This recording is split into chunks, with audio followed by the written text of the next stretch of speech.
Mga kapuso, isinailalim na sa state of calamity ang buong lalawigan ng La Union matapos ang pagbahang dala ng bagyong Egay. Tuloy-tuloy naman ang pagbibigay ng relief goods sa mga apektadong residente. May live report si Micaela Papa. Mika.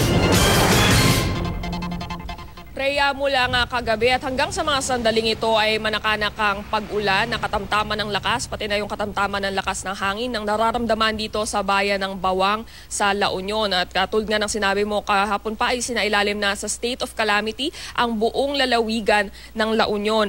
Gayunman, tuloy ang paghahatid ng relief goods sa iba pang bayan dito sa probinsya, katulad na lamang ng Bacnotan at San Gabriel.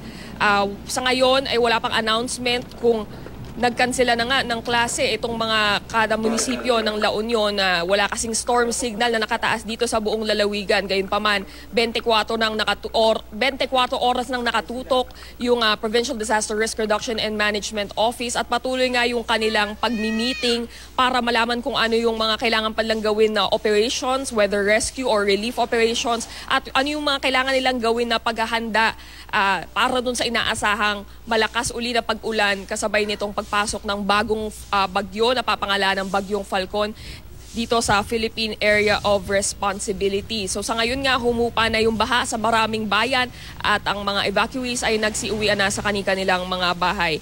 Yan ang latest mula rito sa La Union. Balik sa iyo, Rhea. Maraming salamat, Micaela Papa.